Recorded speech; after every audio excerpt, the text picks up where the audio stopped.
이야기는 어느 봄날에 한강 둔치를 거닐던 수지라는 여성에게서 시작된다. 수지는 언제나 바쁜 일상 속에서 쉴 틈 없이 살아가던 보통 사람 중 하나였다. 직장에서는 쌓여있는 업무의 압박이 늘 상존했고, 종종 주변 사람들의 기대에 부응해야 한다는 중압감에 허덕이곤 했다. 그녀는 자신의 몸과 마음이 조금씩 지쳐가고 있다는 것을 느꼈지만 어디서부터 해결해야 할지 감이 잡히지 않았다. 어느 일요일 오후, 수지는 친한 친구인 미영이를 만났다. 미영은 최근 들어 삶의 여유를 찾고 더 긍정적인 태도로 바뀌었다고 했다. 수지는 그 비결이 궁금해졌다. 미영은 수지에게 스트레스 관리에 대한 몇 가지 방법을 추천해 주었다. 그것은 운동, 명상, 그리고 마음 챙김이라는 키워드로 요약될 수 있었다. 첫 번째는 운동이었다. 수지는 워낙 몸을 움직이는 것을 피했던 터라 처음에는 다소 꺼려졌지만 미영의 권유로 요가 수업에 함께 참석하기로 했다.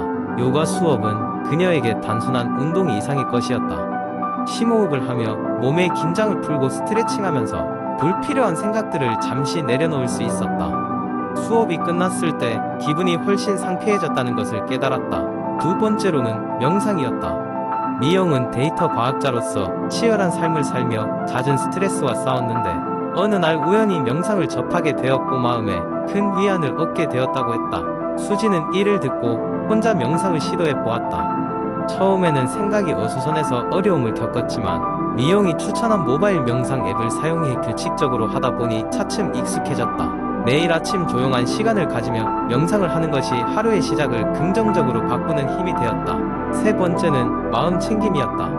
미영은 수지에게 일상 속에서 잠시 멈추고 지금 이 순간에 집중하는 훈련을 해보라고 권유했다. 식사를 할 때 음식의 색상, 향기, 질감을 온전히 느껴보는 것도 그중 하나였다. 수지는 처음에는 이런 연습이 별로 와닿지 않았지만 점점 이런 작은 변화를 통해 마음이 차분해짐을 느꼈다. 이런 변화들을 경험하면서 수지는 직장에서도 가정에서도 작은 것에 감사하는 마음을 가지게 되었고 다른 사람들과의 관계도 원활해졌다. 그동안 쌓여있던 긴장감이 많이 해소되었고 스트레스에 더 강해진 자신을 발견했다. 수지는 더 이상 과거에 얽매이지 않기로 마음먹었다. 대신 매 순간을 소중히 여기기로 했다. 스토리는 수지가 정기적으로 한강 둔치를 산책하며 편안한 마음으로 봄꽃을 감상하는 모습으로 마무리된다.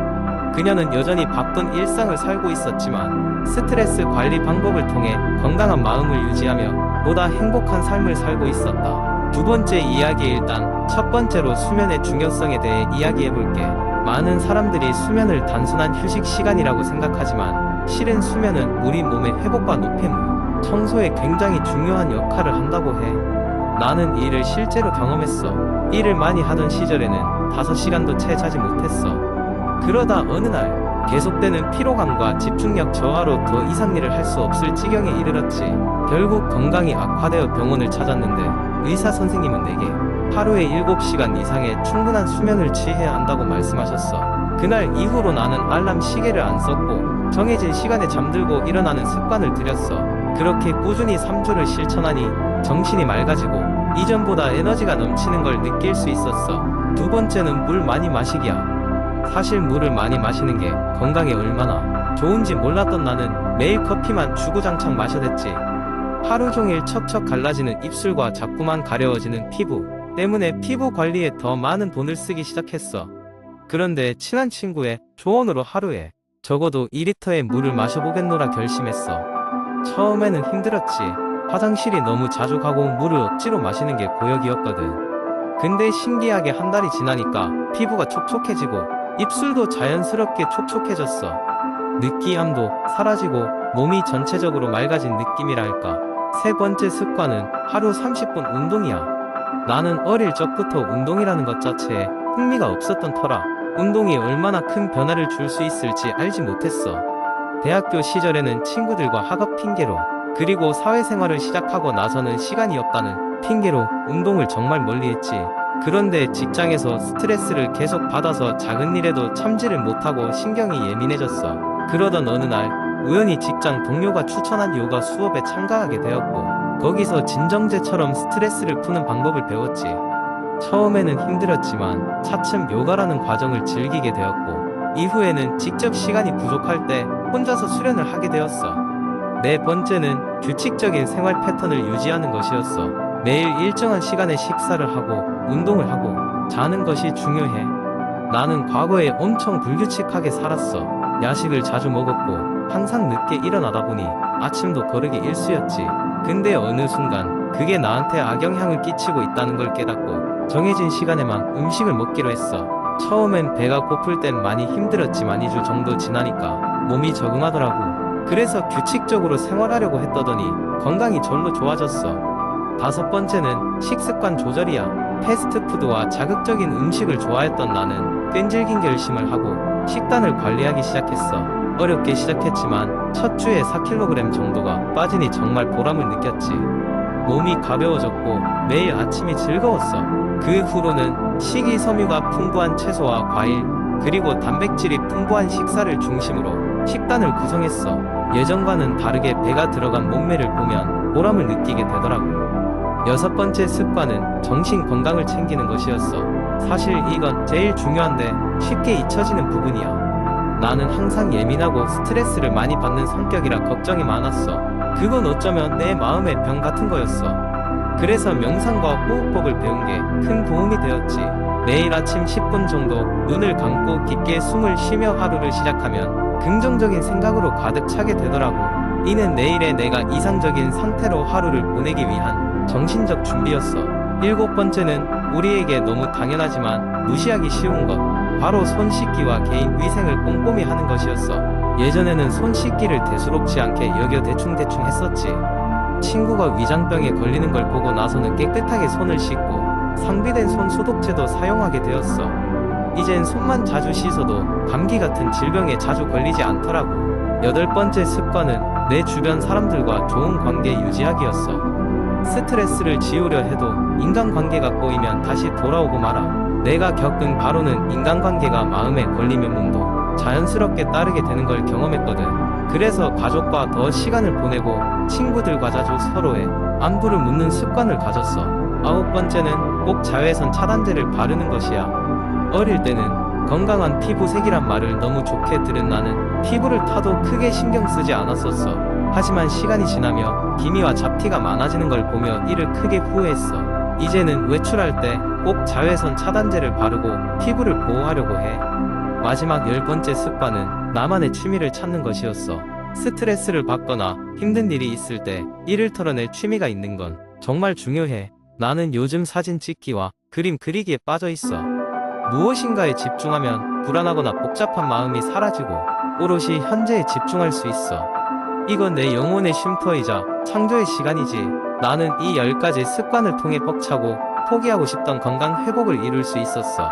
이 모든 것이 무모하게 들릴지도 모르지만 작은 변화가 모이면 큰 결실을 맺는 법이라는 것을 체험했어. 모두들 나처럼 자신만의 방식으로 도전해 보았으면 좋겠어. 3번째 이야기. 옛날 옛적에 한국의 작은 마을에 수연이라는 소녀가 살고 있었어요. 그녀는 주위 사람들로부터의 소녀, 라는 별명을 얻었는데 이는 그녀가 항상 소화불량으로 고생했기 때문이었어요. 위장의 건강이 매우 중요하다는 것을 깨닫게 된 그녀는 자신만의 방법으로 이를 극복해 나가기로 결심합니다. 수연은 먼저 자신이 먹는 음식들을 다시 한번 돌아보기로 했어요. 소화에 좋은 음식을 찾기 위해 수연은 할머니에게 갔어요. 할머니는 오랜 세월 한의학을 공부한 경력이 있었지요. 할머니는 그녀에게 여러 가지 음식을 추천해 주었어요. 먼저 그녀에게 양배추와 생강을 먹어보라고 했어요. 양배추는 위염과 소화불량을 완화시키는데 탁월한 효과가 있었어요. 매일 아침 갈린 양배추 주스를 마신 수연은 일주일도 되지 않아 위의 통증이 조금씩 줄어드는 것을 느꼈답니다. 또한 할머니는 생강차를 만들어 마실 것을 권했어요.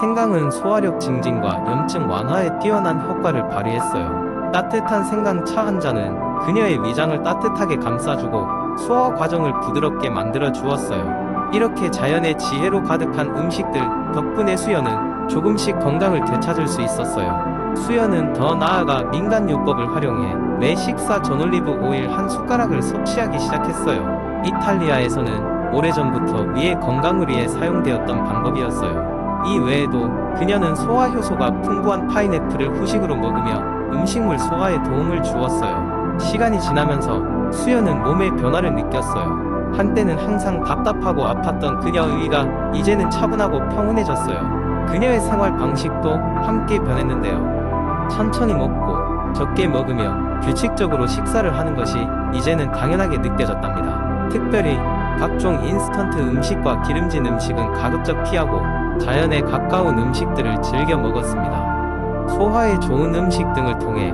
건강을 되찾은 수연은 그녀의 경험을 마을 사람들과 나누기로 했어요. 마을 사람들은 그녀의 이야기에 깊은 영감을 받았고 그들도 위 건강을 지키기 위한 노력을 하기 시작했어요. 사람들은 각자 자신만의 소화에 좋은 음식 레시피를 개발해 나갔고 마을은 점점 더 건강해졌답니다. 이제 수연은 더 이상 위 소녀가 아니에요. 그녀의 노력과 헌신 덕분에 그녀는 건강 소녀라는 새로운 별명을 얻었답니다. 그리고 그녀는 이러한 경험을 통해 몸의 소중함과 건강을 지키는 게 얼마나 중요한지를 더욱 깊이 깨닫게 되었어요. 이 이야기는 이렇듯 한 사람의 작은 변화가 어떻게 공동체 전체에 긍정적인 영향을 미칠 수 있는지를 잘 보여주는 사례입니다.